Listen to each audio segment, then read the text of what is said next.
Regresamos a Argumentos. En esta primera parte del programa estamos hablando del tema internacional a propósito de las elecciones en Estados Unidos, pues ya que los ojos del mundo están puestos en ese proceso electoral. Hay grandes expectativas de quién sea el ganador, serán los republicanos, los demócratas y cómo serán sus políticas frente a todo lo que está ocurriendo en el mundo. Desde Venezuela, pues también cómo será ese proceso de diálogo con el gobierno venezolano, gane demócratas, ganen republicanos. Por lo pronto están en recta final, en una lucha donde las encuestas están muy cerca, a veces uno adelante, uno atrás, todo lo que digan. Y también me llama la atención que en Estados Unidos colocan siempre como la opinión de artistas, influencers, celebridades.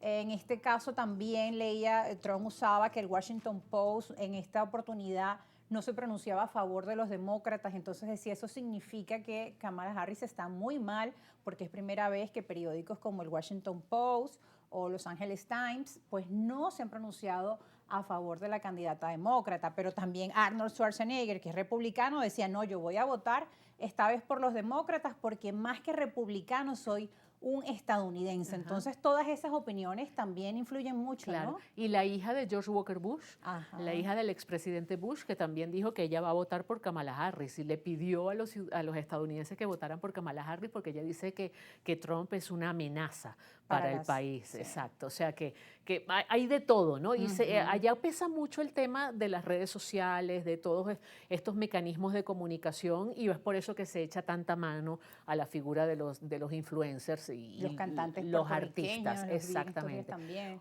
Fíjate, en cuanto a cómo será la relación con Venezuela, aquí valdría la pena hacer un poquito de memoria y recordar que fue un gobierno demócrata, el gobierno de Barack Obama, el que declaró a Venezuela una amenaza inusual y extraordinaria en el año 2015. Vale la pena empezar por allí. Fue Barack Obama el que comenzó a imponer sanciones individuales a funcionarios del gobierno venezolano. Fue Barack Obama el que habló en esa orden ejecutiva del año 2015 sobre el tema de la corrupción, sobre el tema de la minería, sobre las violaciones de derechos humanos. Fue Barack Obama el que comenzó. Sin embargo, fue Donald Trump en 2019 el que impuso sanciones a la comercialización de crudo. ¿Ok? Entonces, la gran interrogante es, ¿qué va a pasar con quien gane? Claro. Mira, la posibilidad de que cambie la estrategia de las sanciones es muy precaria o muy remota, diría yo. ¿Por qué? Porque la estrategia de las sanciones es una estrategia vieja por parte de Estados Unidos y la han implementado tanto demócratas como republicanos. Las sanciones a Cuba comenzaron con los demócratas, pero se han mantenido y se han reforzado con los republicanos. Es más, en los últimos tiempos hemos visto a los demócratas, que lo vimos con Barack Obama y lo vimos con Joe Biden, flexibilizar las sanciones a Cuba, ¿ok? Porque quizás se está entendiendo que la política de las sanciones no es el mecanismo más rentable para lograr los cambios políticos que aspira Washington. Pero que se vaya a suspender la política de las sanciones, yo no lo creo. Ahora, la pregunta es, ¿volverían sanciones, por ejemplo, al comercio del crudo en Venezuela? No estoy que muy pareciera que no. Pareciera que no, entre otras cosas, porque aun cuando la exportación de crudo de Venezuela hacia Estados Unidos es muy marginal, y eso hay que reconocerlo, pues esa exportación, ese poquito, ese crudo marginal que le está llegando a Estados Unidos cuenta en estos momentos para Estados Unidos. No olvidemos la guerra que hay en Rusia-Ucrania y la guerra que hay en el Medio Oriente. Y esos dos conflictos, por una parte, aumentan el precio del crudo y por otra parte le dan inestabilidad al suministro del crudo. El crudo venezolano lo tienen garantizado porque es parte del pago de deudas que tiene el Estado venezolano con empresas estadounidenses. Entonces, para ellos es absolutamente rentable.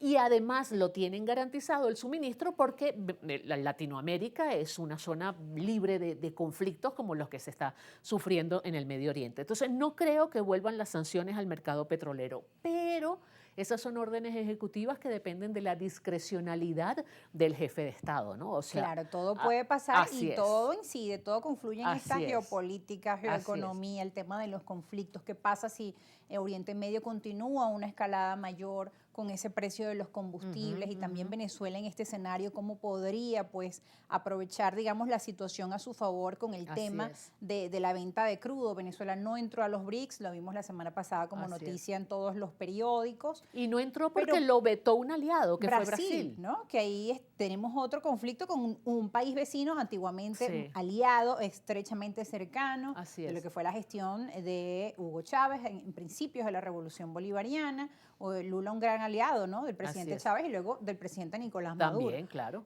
Y ahora, bueno, veíamos hace poco también en la Asamblea Nacional, el presidente Jorge Rodríguez pues decía que iba a declararlo persona no grata a Celso Amorín, su canciller, por vetar a Venezuela en el mercado de los BRICS. ¿Y qué significa, no, para Venezuela no entrar a los BRICS, a pesar de que ellos igual mantienen relaciones con otros países que no están tan cercanos, ¿no? Como Estados Unidos o como los países de Occidente con los que también debemos mejorar relaciones.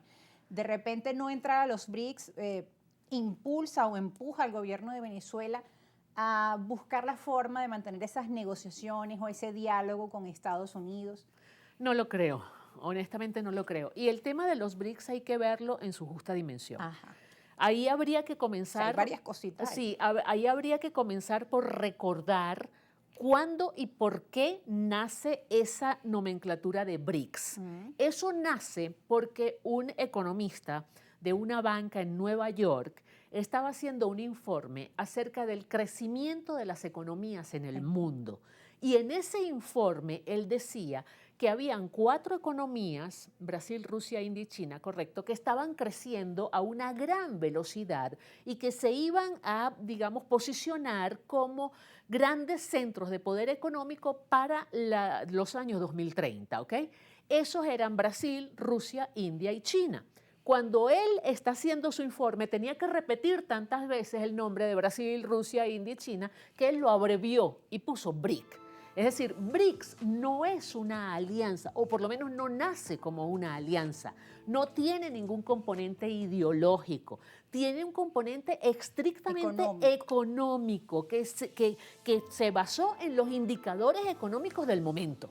Después se le suma Sudáfrica, porque Sudáfrica también tuvo un crecimiento económico importante. Ahora, desde ese momento, yo no sé si la musiquita es que nos tenemos que ir. Sí, la musiquita es que quiere la pausa. Puedes terminar la idea al regreso. Desde ese momento en que se acuña el término BRICS y a la fecha de hoy, pues esos países han tenido muchos altibajos en su crecimiento económico, han tenido hasta momentos de decrecimiento. Es decir, que aquel concepto de BRIC original ya hoy día no existe, ya hoy día no se mantiene, ¿ok? Lo que pasa es que los BRICS ahora han girado a una concepción, si se quiere, más ideológica. Es verdad, orden mundial. Es verdad que es un porcentaje importante del mercado, es verdad que es un porcentaje importante del aparato productivo a nivel mundial, todo eso es cierto, ¿ok? Pero esa concepción de los BRICS como una contraposición al mercado del mundo occidental, eso es completamente nuevo. Tenemos que ir a la pausa, pero al regreso seguiremos conversando sobre los BRICS, el impacto de la no entrada de Venezuela a ese mecanismo que algunos consideran, bueno, que es sin duda ver el nuevo orden mundial en pleno ejercicio o la caída de Occidente. Bueno, en fin, todo esto lo seguiremos hablando al regreso de la pausa, porque además se da días previos a las elecciones de Estados Unidos, mientras que Venezuela también con sus problemas políticos internos y de relacionamiento incluso con los países vecinos como Brasil. Ya volvemos.